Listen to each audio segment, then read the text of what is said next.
नमस्कार दोस्तों, स्वागत है आपका राधा कृष्ण के उस अलौकिक प्रसंग में जिसे सुनकर आंखें नम हो जाती हैं और हृदय प्रेम से भर उठता है।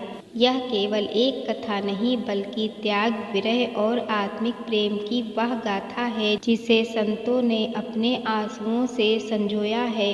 हम सभी जानते हैं कि कृष्ण द्वारिका के राजा बन गए थे, लेकिन वृंदावन आज भी उन्हें अपने कान्हा के रूप में याद करता था। समय बीत चुका था, यमुना के तट शांत हो गए थे, कदम के वृक्ष बूढ़े हो चले थे और बांसुरी की वह मधुर धुन अब केवल यादों में रह गई थी। इसी विरह के बीच एक दिन श्री राधा रानी को अनुभव हुआ कि उनके जीवन का समय अब पूर्ण होने वाला है। उनके मन में केवल एक ही इच्छा शेष थी, अपने प्रियतम श्री कृष्ण के अंतिम दर्शन। राधा जी ने किसी को कुछ नहीं बताया। रात के अंधेरे में उन्होंने वृंदावन की पावन मिट्टी को माथे से लगाया और नंगे पांव द्वारिका की ओर चल पड़ी। मार्ग अत्यंत कठिन था, घने जंगल, पथरीले रास्ते, तपती धूप और थका हुआ शरीर, लेकिन प्रेम वहाँ भी शक्ति बनकर उनके साथ चल रहा था। महीनों की यात्रा के बाद जब राधा जी ने पहली बार स्वर्णमयी द्वारिका को देखा तो वे कुछ क्षण ठहर गईं। उन्हें याद आया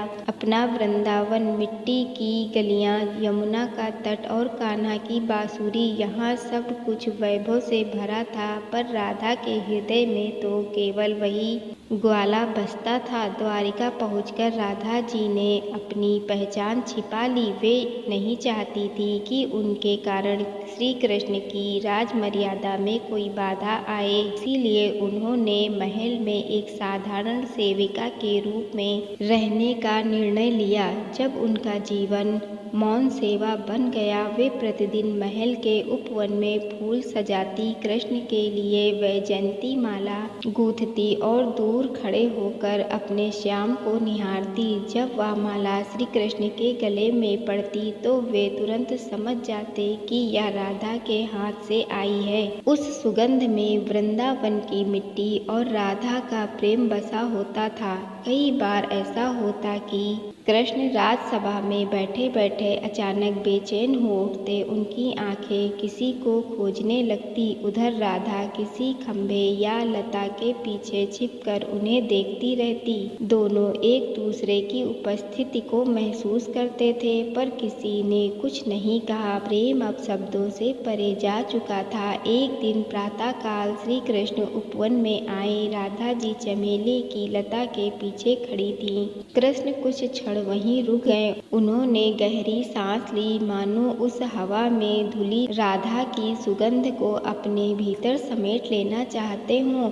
राधा समझ गईं, कान्हा सब जान चुके हैं, और कृष्ण समझ गए राधा सामने नहीं आना चाहती। इस प्रकार दोनों का मौन मिलन चलता रहा। समय बीतता गया। एक रात पूर्णिमा के चंद्रमा के नीचे राधा जी को आभास हुआ कि अब उनकी जीवन लीला समाप्त होने वाली है। उन्होंने निर्णय लिया कि वे महल छोड़ देंगी। धीरे धीरे वे श्री कृष्ण के कक्ष के बाहर पहुंची। बंद द्वार को स्पर्श कर उन्होंने कहा, हे कान्हा, मैं जा रही हूँ। मैंने हमेशा तुम्हारे सुख को अपने प्रेम से ऊपर रखा है। तुम सदैव सुखी रहना। इतना कहकर वे चुपचाप महल से निकल गईं और द्वारिका के पास स्थित घने वन की ओर चली गईं। वन के मध्य एक विशाल वट वृक्ष के नीचे बैठकर उन्होंने अपनी आंखें बंद कर लीं। शरीर अब अत्यंत दुर्लभ हो चुका था। उन्होंने मन ही मन पुकारा, कान्हा,